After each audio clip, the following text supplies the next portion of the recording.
So hello and welcome to my YouTube channel. So आज के video lecture में हमें देखना है कि distance between two parallel lines, that means अगर दो पैरेलल लाइंस हो मेरे पास तो उनके बीच का डिस्टेंस कितना होगा। And मुझे इतना बेसिक आइडिया पता है कि अगर सपोज मेरे पास कोई भी दो पैरेलल लाइंस होगी तो इनके बीच का जो डिस्टेंस होगा वो हमेशा एक कांस्टेंट डिस्टेंस है, बिकॉज पैरेलल लाइंस है, they never intersect each other. तो तुम कहीं भी कहीं से भी डिस्टेंस लो, दोनों का डिस्टेंस हमेशा कांस्टेंट रहेगा। ठीक है, तो इन्हीं पैरेलल लाइंस अगर मेरे पास हो तो पैरेलल लाइंस के बीच का डिस्टेंस मैं कैसे फाइंड करूंगा ये हम देखते हैं। तो मैं क्विक रिकैप ले रहा हूँ क्योंकि मुझे लास्ट लेक्चर में हमने पढ़ा था कि सपोज मेरे पास कोई पॉइंट दिया है जिसके कोऑर्डिनेट्स होंगे x1 y1, और एक मेरे पास कोई लाइन दी है जिसका इक्वेशन था ax plus by plus c is equal to 0। तो ये परपेंडिकुलर डिस्टेंस की वैल्यू हमने कितनी फाइंड की थी? परपेंडिकुलर डिस्टेंस जो था मेरा वो था d। तो ये d का फॉर्मूला क्या था? तो d का फॉर्मूला था mod of ax1 plus by1 plus c upon root under A square plus B square. इसका यूज आएगा, दैट्स वाई मैंने फिर से रिवर्स कर दिया। अगर कोई पॉइंट दिया है, कोई लाइन दिया है, तो उसका जो शॉर्टेस्ट डिस्टेंस होगा दैट मीन्स परपेंडिकुलर डिस्टेंस, उसका ये फॉर्मूला है ax1 plus by1 plus c upon root under A square plus B square. Okay, now हम देखेंगे distance between two parallel lines, तो ये कैसे फाइंड करेंगे। नाउ सी, मेरे पास कोई दो लाइंस दी है, दो लाइंस पैरेलल लाइंस मुझे दी है। सपोज एक लाइन दी है मेरे पास L1 एंड ये लाइन दी है मेरे पास L2। ठीक है, इन दोनों के बीच का मुझे डिस्टेंस फाइंड करना है। सपोज मुझे ये डिस्टेंस डी फाइंड करना है, तो कैसे फाइंड करूंगा? फर्स्ट ऑफ ऑल कोई L1 का लाइन का इक्वेशन होगा। मैं अज्यूम करके चलता हूँ L1 का लाइन का इक्वेशन दिया है मेरे पास y is equal to M X plus C one, and L2 का इक्वेशन दिया है मेरे पास y is equal to M X plus C two. Now question arise होगा कि इन दोनों में सिर्फ C1 and C2 he different क्यों है। हमें पता होना चाहिए, बेसिक अंडरस्टैंडिंग पैरेलल लाइंस को लेके पता होना चाहिए कि अगर दो लाइन का जनरल इक्वेशन होगा a1x plus b1y plus c1 is equal to 0 and a2x plus b2y plus c2 is equal to 0, then if the two lines are parallel, that means their coefficients of x and y are is in proportion. That means a1 by a2 is equal to b1 by b2 होगा, which is not equal to c1 by c2। x and y के proportion, x and y के coefficient हमेशा proportion में रहेंगे। अगर ये condition hold कर रही है, that means the two lines are parallel to each other, it means L1 parallel with L2। तो ये आपको बेसिक बातें बतानी चाहिए। दैट्स व्हाई मैंने L1 एंड L2 का इक्वेशन क्या लिखा, y is equal to mx plus c1 and y is equal to mx plus c2। Obvious सी बात है, if the two lines are parallel तो दोनों का स्लोप सेम है। दैट्स व्हाई दोनों लाइन में m की वैल्यू सेम लिखी है मैंने, m1 m2 नहीं लिखा, दोनों में m लिखा है क्योंकि पैरेलल लाइन से दोनों का स्लोप सेम होगा। नाउ हमें देखना है कि हम फाइंड कैसे करेंगे इन दोनों के बीच का डिस्टेंस। नाउ सी दोनों लाइन है तो मैं ज्योमेट्रिकल लेके दोनों लाइन को शो करना चाहूँ तो कैसे शो कर सकता हूँ? सी हियर, सपोज ये मैं मेरा coordinate axis x axis and this one is y axis. Now see, ये कोई मेरे पास एक लाइन दी हुई है। ठीक है, ये कोई लाइन दी है मेरे पास L1, इसका इक्वेशन हम ऑलरेडी लिख चुके हैं, एंड ये मेरे पास कोई लाइन दी है जिसका इक्वेशन है L2। ठीक है, नाउ टेल मी, L2 है, L2 क्या हो रहा है? y एक्सिस पे भी कहीं ना कहीं कट कर रहा है, x एक्सिस पे भी कहीं ना कट कर रहा है। तो अगर मुझे x इंटरसेप्ट फाइंड करना हो, सी अब I have to find x intercept, तो क्या करूंगा? सिंपल क्या करते हैं, we have to put y equal to 0। तो L2 लाइन में, इस लाइन के इक्वेशन में y इक्वल टू 0 पुट करूंगा तो क्या आंसर आएगा? 0 is equal to mx plus c2 and c2 will be minus of mx, या फिर तुम कह सकते हैं x की वैल्यू यहाँ से कितनी आएगी? x की वैल्यू कितनी आएगी? Minus c2 by m। Okay, so that means this coordinate will be minus c2 by m comma 0। Understood? Now tell me, हमने अभी जस्ट पढ़ा था कि क्या परपेंडिकुलर डिस्टेंस से किसी भी लाइन का शॉर्टेस्ट पॉइंट से किसी भी लाइन का परपेंडिकुलर डिस्टेंस, दैट मीन्स वो शॉर्टेस्ट डिस्टेंस कैसे फाइंड करते हैं। नाउ टेल मी, यही एक लाइन दी है मेरे पास L1, एक लाइन दी है एंड एक मुझे पॉइंट मिल गया L2 पे ऊपर। तो नाउ टेल मी, ये जो डिस्टेंस होगा, ये जो शॉर्टेस्ट डिस्टेंस होगा, यही परपेंडिकुलर डिस्टेंस होगा एंड यही होगा distance between two parallel lines. तो सेम सेम अभी क्या है मेरे पास कंडीशन, मेरे पास एक पॉइंट दिया है जिसके कोऑर्डिनेट है C2 comma C2 by m comma 0, and एक दूसरी लाइन, एक लाइन का इक्वेशन दिया है मेरे पास, जो इक्वेशन है y is equal to M X plus C one, Y is equal to M X plus C one. लेकिन हमने जो फॉर्मूला डिराइव किया था, हमने कंपेयर किससे किया था? हमेशा याद रखना, लाइन का इक्वेशन किससे लिखा था? A X plus B Y plus C is equal zero, तो तुम्हें सब सारी चीजों को एक साइड लेके आना पड़ेगा। तो यही लाइन का इक्वेशन क्या बनेगा, यही लाइन का इक्वेशन क्या बनेगा, mx minus y plus c1 is equal to 0.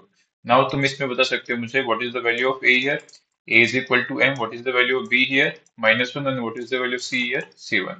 So मुझे distance between point and a line इसका शॉर्टेज जिसका फॉर्मूला पता है ax1 c, हमने यहाँ लिखा था स्टार्टिंग में ही, ax1 plus by1 plus c upon root under a square plus b square। ये फॉर्मूला मैं यूज करूंगा, this point will be x1 y1।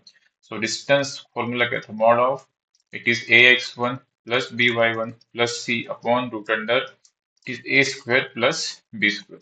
तो क्या आएगा डिस्टेंस यहाँ से, ax1 मतलब m into minus C by c2 by m plus by1, b कितना है -1 एंड y1 की वैल्यू कितनी है 0, प्लस c1 c मतलब कितना है यहाँ पे c1 अपॉन कितना आएगा रूट अंडर ए स्क्वायर मतलब कितना होगा M square A square, sorry यहाँ पे क्या है A square plus B square है ना, A square plus B square मतलब -1 का whole square, it is -1 whole square. तो ये कितना आएगा इसकी वैल्यू जब हम सॉल्व करेंगे, so this D will be mod of, यहाँ से एम गेट कैंसिल आउट, यहाँ से एम दोनों कैंसिल आउट होंगे and you will get the value of only -c2, it is -c2 -1 into 0 is 0, so -c2 plus c1 upon root under कितना बचेगा, it is m² + 1 या फिर इसी फॉर्मूले के मैं लिख सकता हूँ d is equal to mod of c2 - c1 upon root under 1 plus m²। See यहाँ पे मॉड है दैट्स वाई -c2 + c1 लिख रहा हूँ, c1 - c2 या c2 - c1 one the same thing, क्योंकि मॉड है वहाँ पे, ठीक है, क्योंकि distance can't be negative. So हम कैसे फॉर्मूला याद रखेंगे, d is equal to c2 - c1 upon 1 plus m², root under 1 plus m²। So ये है formula for finding the distance between two parallel lines. Okay, now see ये equation कब था, कुछ नहीं, this is the only formula, लेकिन हमने line का इक्वेशन क्या कंसीडर किया था, y is equal to mx plus c1, y is equal to mx plus c2। अगर सिमिलर पॉइंट में अगर तुम्हें लाइन का इक्वेशन L1 का इक्वेशन कुछ इस तरह से दिया हो कि ax plus by plus c1 is equal to 0 and L2 का इक्वेशन दिया हो ax plus by plus c2 is equal to 0। Now see दो लाइन कोफिशिएंट ऑफ एक्स में प्रोपोर्शन भी हो सकती है या फिर सेम भी हो सकती है, one and the same thing, proportion में हो तो जो भी हो डिवाइड कर दूंगा, सेम इक्वेशन बन जाएंगे। सो C1 एंड C2, तो इसके लिए distance between two parallel lines का फॉर्मूला क्या बनेगा, इट इज क्या बनेगा, it is C2 - C1 upon root under A square plus B square. Understood. तो यही सेम वे में अगर डिराइव करेंगे, एक्स इंटरसेप्ट लूंगा इस फील्ड पॉइंट से उस लाइन का परपेंडिकुलर डिस्टेंस, तो you will get this formula.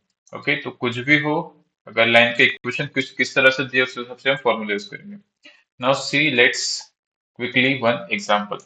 सी मुझे एग्जांपल क्या दिया, क्वेश्चन क्या दिया है, देखिए मेरे पास दो लाइन का इक्वेशन दिया है, मान लेते x plus Y is equal to 6 दिया है, एंड एक लाइन का इक्वेशन और दिया है, it is 2x plus 3y, no 2x plus 2y, या फिर हम इससे थोड़ा कर लेता हूँ, 2x sorry x plus 2y is equal to 6 and 2x plus 4y is equal to suppose 10 दिया हुआ है, ठीक है ना। तुम कहोगे कि यार L1 एंड L2 दोनों पैरेलल है, मैं कैसे पहचानूंगा, so coefficient of x and y, इसका कोफिशिएंट कितना है 1, so it is 1/2 and is equal to 2/4, दोनों 1/2 रेशियो में, which is not equal to 6/10, that means these two lines are parallel to each other। now see parallel तो इसमें कैसे consider करूंगा, A and B कौन सा है, तो सिंपल इस इक्वेशन में दो से डिवाइड कर दो, कितना बनेगा, x plus 2y is equal to 5। Now तुम्हें क्लियरली दिखाई दे रहा है कि a की वैल्यू कितनी है 1, b की वैल्यू कितनी है, b की वैल्यू कितनी है 2।